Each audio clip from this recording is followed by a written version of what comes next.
Salutations à vous, chers amis, vous qui suivez l'actualité de la RDC. Nous terminons par cette émission en vous disant ça chauffe. Katumbi a perdu tous ses députés. Jean-Pierre Bemba ne sait à quel sens se vouer. Le bureau d'âge est venu faire les rapports et bientôt un bureau définitif à l'Assemblée nationale. 3 candidatures déjà connues. Monsieur Liaou, candidat. Monsieur Mbosso, candidat. Et Monsieur Christian Mwando, candidat. De ces 3, nous ne savons pas qui deviendra le prochain président de la Chambre basse du Parlement. Entre-temps, au Katanga, ça ne marche pas. Kabila, revenu de son périple à l'Est, où il était devenu Monsieur Patrick. Monsieur Patrick, le nouveau nom de Kabila, qui a voulu se faire passer pour Patrick, avec la même barbe, le même look. Patrick est rentré à Lubumbashi, il est redevenu Joseph Kabila.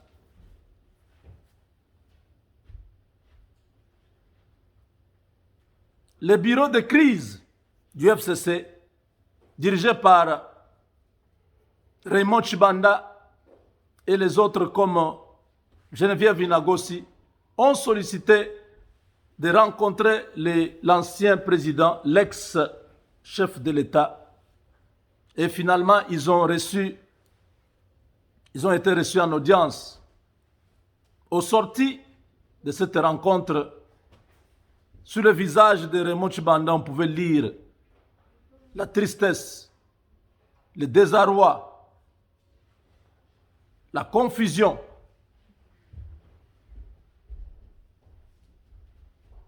L'incertitude, le manque d'assurance, bref, la fin d'un règne, d'un système, d'un régime. Go out. Qu'est-ce qu'il y a? Kabila a signé un document où il remercie tous les participants, tous ceux qui ont été là-bas, qui avaient pris l'initiative d'aller les rencontrer à Lubumbashi, dit « Je vous remercie d'avoir accepté de me rencontrer ici. Je regrette seulement une chose, que je n'ai pas pu donner le meilleur aux Congolais. Je croyais vous connaître, mais là, je me suis fait prendre. Tout le monde m'a quitté comme ça.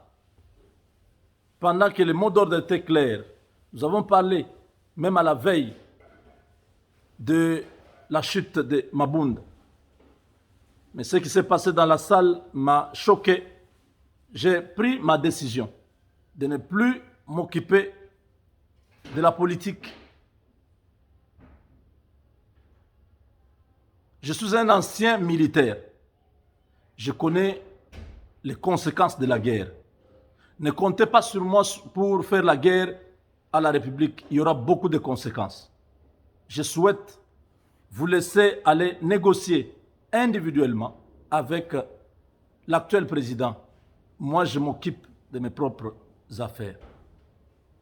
Je suis très désolé pour vous qui avez cru jusqu'à la fin d'être avec moi, mais je ne ferai pas plus que ce que j'ai déjà fait pour vous. La plupart d'entre vous se sont enrichis. Mais aujourd'hui, ils m'ont abandonné. La lettre triste de Joseph Kabila. Ça fait pleurer. Hein? Chibanda a voulu pleurer. Raïs, Shinarambo, Yemei, tu nous laisses. Kabila dit c'est terminé. Je dois m'occuper d'autre chose que m'occuper de vous. Que chacun puisse négocier avec l'actuel président.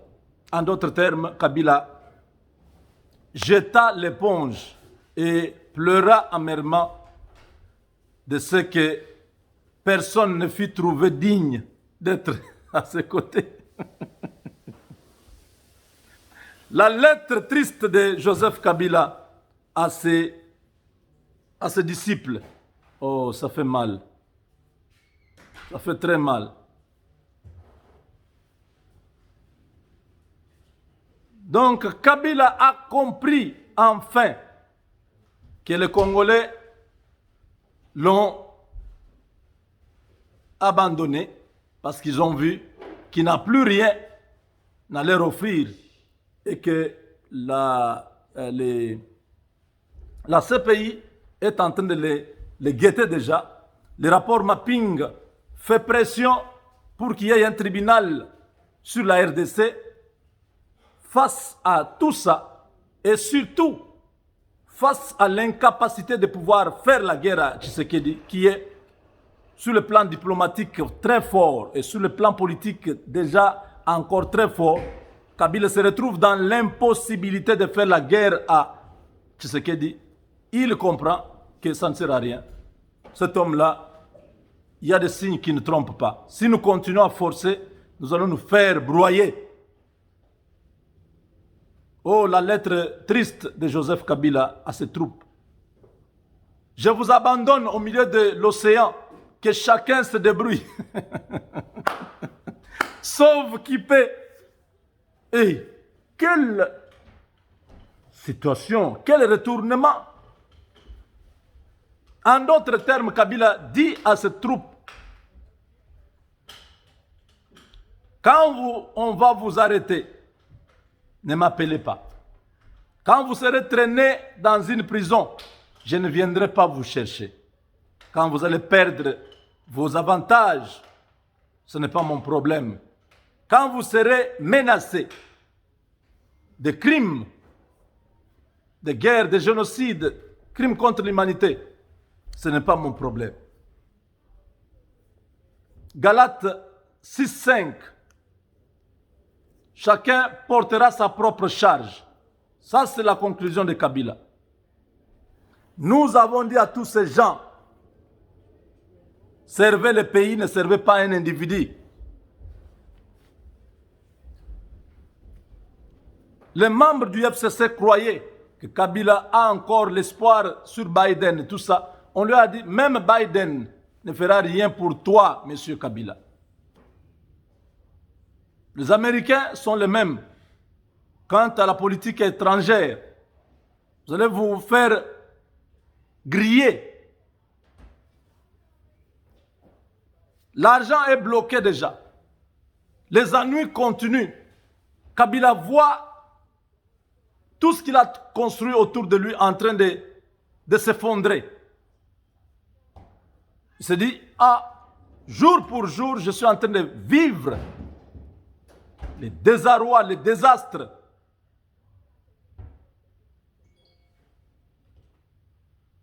De mon absence dans les affaires. Et c'est irréversible. Il n'y a plus moyen de parler du FCC. Terminé. Ngoyi Mulunda vient d'être arrêté à Lubumbashi. L'ancien président de la CENI,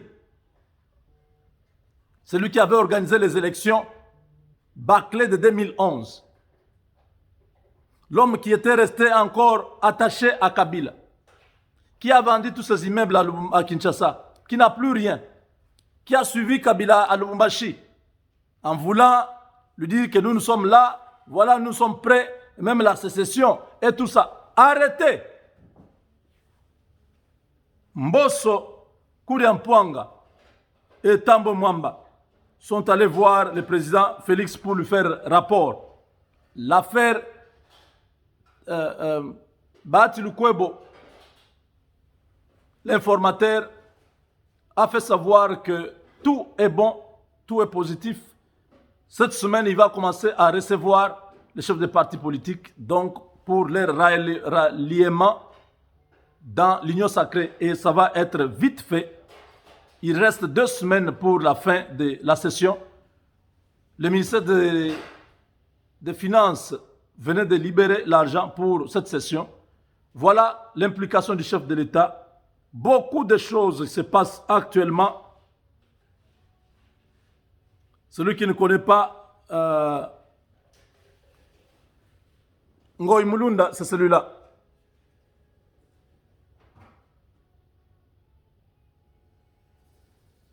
Un pasteur qui s'est fait beaucoup d'argent, mais qui a fini par perdre tout parce que le chômage prolongé, si vous n'avez pas un poste, vous allez finir par vendre ce que vous avez.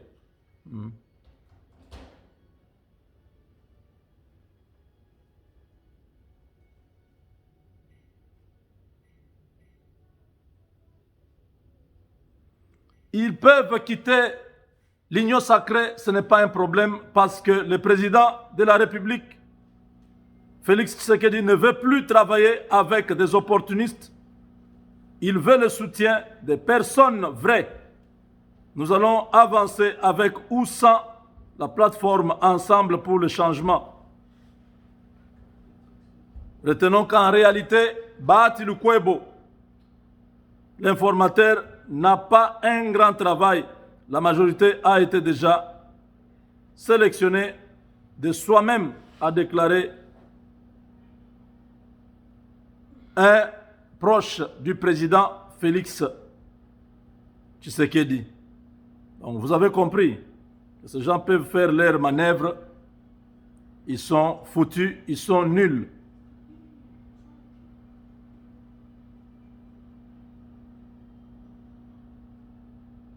Pasteur Ngoy Mulunda a mené Manu Militari par l'ANER. Il a été reproché d'avoir utilisé des propos déplacés lors de sa prédication pour la messe commémorative des musées. Il a été arrêté à sa résidence. Il a dit des choses qui ne pouvaient pas être dites.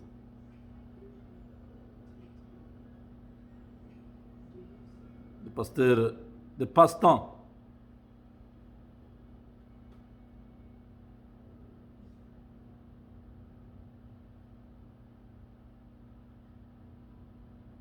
Et ceux qui n'aiment pas Tshisekedi vont continuer à vous dire non, non, c'est Kabila qui dirige. Ah ouais.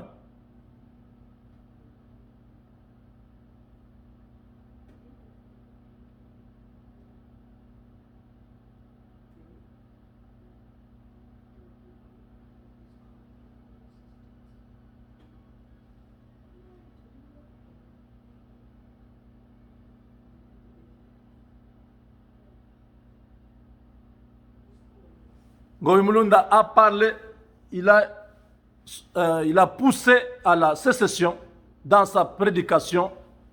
Hein? Donc voilà des propos d'incitation à la sécession, à la haine tribale. Cet homme d'église a perdu ses nerfs lors de cette messe commémorative à l'assassinat. Voilà, chers amis, Ngoy Mulunda arrêté. Joseph Kabila a écrit une lettre triste pour dire, comme Mobutu, comprenez mon émotion. Donc c'est la fin, chers amis, des aventures de la Kabylie qui ne peuvent plus se relever. C'est fini. Que le peuple soit debout, que le peuple dise merci à Dieu, que le peuple continue à prier, à soutenir le chef de l'État. Le changement arrive. Avec Dieu, nous vaincrons.